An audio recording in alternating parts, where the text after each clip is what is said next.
So my name's Ken Lunty. I'm from Edge Environment, and I'm here to talk about sustainability and infrastructure and our involvement as a consultant in infrastructure sustainability. So I'll go through a number of things. Firstly, what we do, how we get involved in sustainability and infrastructure, and what are the outcomes we try and achieve. So first of all, we're Edge Environment. So we work across a number of sectors, infrastructure being probably about a third of our revenue. But we also work across property, building products, public sector, insurance, finance, food and fast-moving consumer goods, energy and event management. So these are some of the clients that we work with. So you can see we work quite closely with not-for-profit organisations like ISCA, Green Building Council of Australia. We do a lot of work with government, contractors, building products manufacturers. So we kind of do the whole suite of clients. But the one thing we do focus on is sustainability. So that's all we do. We don't move into environmental management or design or anything like that. We focus on strategic sustainability and high-level advisory services. Working across all of these sectors has advantages in that we diversify our risk and we can work across a number of different sectors, but we also have an understanding of all levels of a asset life cycle. So for example, on an infrastructure project, we may be working with the building product manufacturer that supplies the concrete, and then work with a government organisation that does the planning, then work with ISCA to help design their rating tool, and then help deliver that rating tool through the contractor and the designers. And then even at end of life, we might even work with the waste contractors to decide where that waste goes. So that's a little bit about what we do. So a real kind of focus on how we approach things is around the whole life cycle of an asset or a project or a product or anything like that. In terms of sustainability in infrastructure, it's very important. You can see the potential for embedding sustainability is very, very high at the beginning of a project or an asset life. And as you get towards the end of that life, the potential for embedding sustainability becomes lower and lower and lower. So most of the opportunity is right up front at the planning stage. So we really try and get early engagement with government, with contractors, try and build out project requirements, design concepts, work with planning agencies, set up systems, all that sort of stuff right at the beginning, even before the tender's been put out for infrastructure components. Other projects we work on is once the project's been tendered out to contractors, we would work with contractors to help implement sustainability requirements and help work out efficient ways and effective ways to implement the ISCA IS rating tool so that the projects are getting maximum benefit. That would go through to operation of an asset. So we've worked on the operation of a number of assets to try and optimize energy use and optimize sustainable outcomes, whether it's indoor environment quality for tenants in buildings or energy sustainability or energy efficiency for major infrastructure projects, climate resilience, that sort of stuff. And then at the end of the life, where we are trying to work on is trying to find circular economy solutions or resource recovery solutions where we're avoiding putting waste into landfills. So reusing products, finding deconstruction methods for assets and stuff like that. So we try to work across the whole asset life cycle. And at the same time, what we want to do is facilitate innovation throughout the whole process. So everywhere where we work, we're really trying to find innovative solutions. So we're not just ticking boxes and we're not just following what people do because it's the cheapest way to go about things. We really want to innovate new solutions, and we love to work with our clients who think the same way as well. So a number of our clients, our key clients, the ones that we're close with, we work together to innovate new solutions rather than them giving us an RFQ to deliver something that they want. We help build the solution together. So in terms of infrastructure, one of the key things we look at is whole of life costing. So whole of life costing looks at the whole life cycle of an asset, and we tend to take a triple bottom line approach. So we look at environment, social and economic factors when we come up with our advisory solutions. So you can see on this slide, scenario one might be a business as usual situation where you're building a stock standard building or railway or road, where the capex or the capital cost of that piece of infrastructure is probably as low as possible to save costs. But at the same time, you might get increased operational costs because you're not investing in in the asset for the life of the asset. Scenario 3 might be your minimal impact solution, or your best practice, or your world leading solution. In many of those cases, the capital expenditure might be significantly higher than business as usual, but you're really saving on your operational expenditure because you have a lot of these new technologies and innovative sustainability solutions. But in many cases, when we're working in the real world, I guess we're trying to find the optimal solution. So that might not be world leading unless that's what the client wants to do and acknowledges the costs that come with that. But it will be something that's optimized so that you're investing the right amount in the right areas for capital expenditure to get the right benefits in the future during the life of the asset. So that might be things like implementing an energy strategy that reduces cost over the operations, or implementing a workforce strategy that's going to improve the community, the local community, and the skills diversity of the area around that particular project. It might be engaging the community so that with innovative solutions, so that we get happy customer or an engaged community in the development of the asset and the operation of the asset. So we're really trying to optimize solutions all the time. And we take a life cycle approach, so we're looking at the asset from beginning, from concept all the way through to design, operation, and end of life. So just to kind of further show that output, what we want to do is we look at the environmental impact of an asset, and we say during construction the environmental impact of an asset might have a big spike in it because you're moving dirt, or you're moving materials, and you're constructing and you're using concrete and you're using diesel fuel and all that sort of stuff. And then in the operations you might get down to like a more level environmental impact, which is generally around cars on a road emitting CO2, or energy use in trains or light rail, for example, or the operation of a port and stuff like that. So what we try and do is, through design and construction, we want to make good design so that we come up with zero emissions, or we come up with low emission scenarios, or reduced impact solutions, reducing energy and fuel, waste management solutions, and all that sort of stuff. And then as we go into operations, we want to make sure that the design and the operational procedures of that asset are managed so that we minimize environmental impacts as much as possible. So we're really looking at the whole asset life cycle to manage environmental impact. One of the things that people don't realize, I guess, is the embodied environmental impact of some of these assets. So the key things that the public and companies are generally aware of are things around fuel use and electricity use.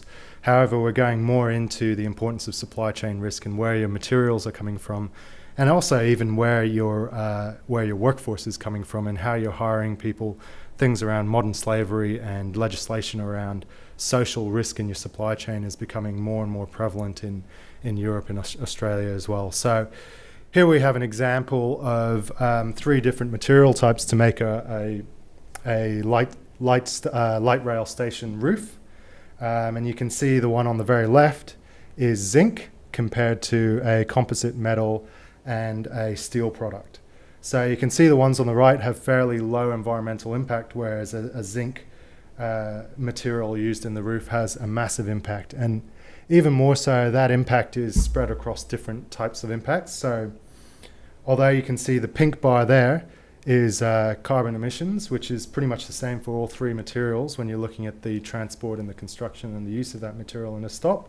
The environmental toxicity of producing and manufacturing zinc sheets is significantly larger than other materials. So we're working with our clients to kind of identify environmental impacts in their materials and in their supply chain, but also looking at where their supply chain expands to. So if they're importing products from China or India or South America or Africa or Europe, understanding what the supply chain risks are in those areas in terms of environmental legislation and risk associated with environmental impact, but also looking at social risks. So what are the slave type risks over in China? What are the modern labor hire practices? What are the issues associated with people who are producing these products in those areas? And are we not meeting our requirements because we're going for the lowest cost option overseas when we can possibly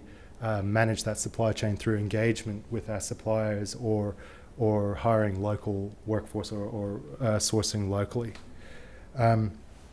So the number one lesson from life cycle assessment is really around end of life. So every material or product has their story. So when you look at concrete, for example, very small amount of concrete goes to landfill. Construction companies these days are very good at managing their construction and demolition waste. But a lot of the concrete that is recycled is downcycled, so it's used in a inferior kind of use. So used concrete might be used as a road aggregate. So are we really maximizing the value of that material by just downcycling it? With timber, almost 60% of timber goes into landfill where it decomposes and turns into CO2 emissions. And very little of it is recycled or reused.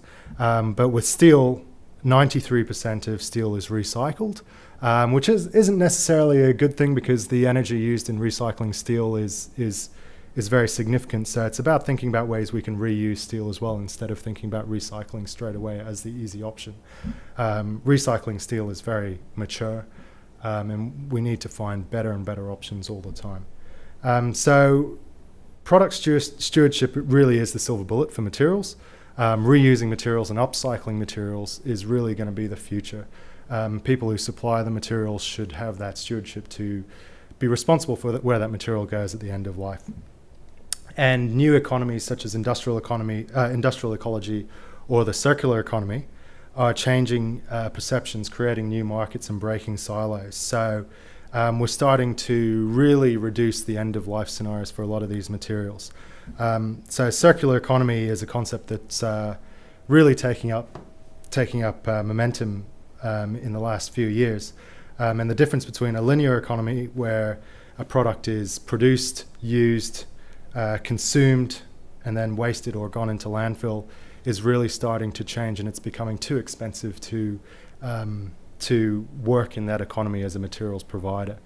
So the circular economy has come into play, where you can, when you reach the end of life of that material, you find another use for it, or you find another market for it. And we're seeing that with many materials, including concrete, steel, timbers, plastics.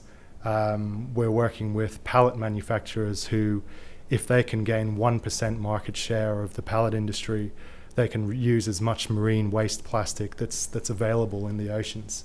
So there's a real opportunity to start mining into the waste streams and create new opportunities.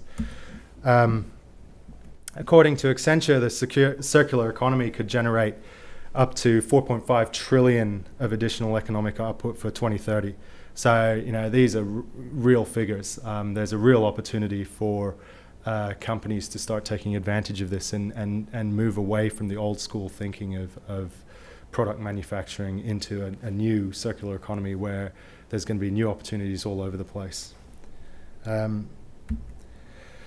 So we also think about the same concept when we look at social impact and benefit. So when we work with contractors or with our clients in terms of producing products or assets, designing assets or managing assets, we also want to maximize the social benefit or reduce the social impact associated with that product or asset. So in terms of infrastructure, again, as you're constructing a piece of infrastructure, you have potential to create social benefit through workforce employment, community engagement and inclusivity, engaging with small medium enterprises and the local businesses, including stakeholders, and providing health and well-being for construction workers as they work. So there's a relatively large amount of social benefit that you can create through a construction project, but when it's in its operation, that's when we should be seeing the real benefits. So a piece of infrastructure like North West Rail Link or the Sydney Light Rail,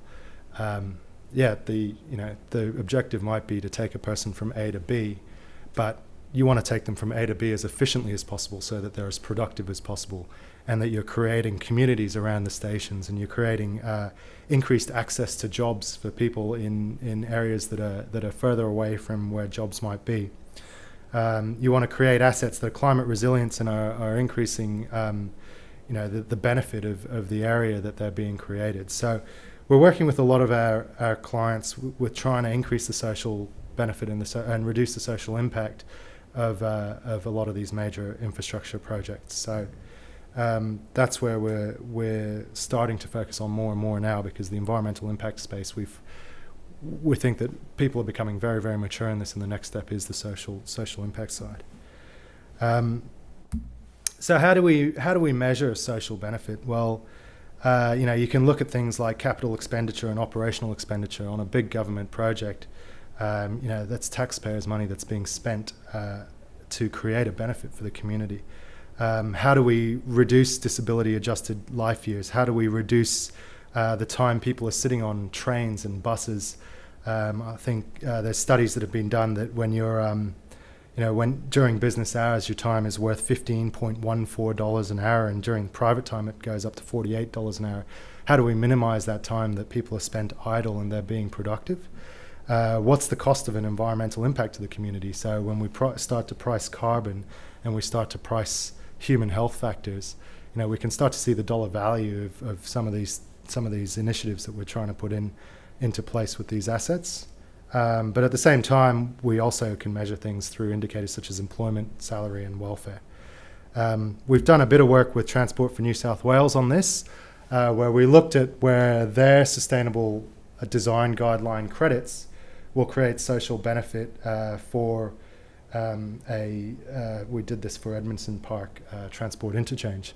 So we looked at where they're focusing on and where those focuses kind of apply to social benefit for the immediate project surroundings, but also to the wider community. So this is the sort of stuff that we're working on now more and more, and this is, I think, with ISCA developing their social credits and a lot of government agencies looking at social impact, workforce development.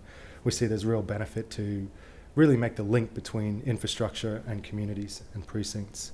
So eventually we might have a city that looks very different, and I think Sydney is well on its way to looking very different in 2020 than it does today, where we have a lot more accessible transport, we have connected communities, and we have people talking to each other across different infrastructure assets so that they're designed relative to each other, with council input, with stakeholder input, so that we get the best possible outcome for a city.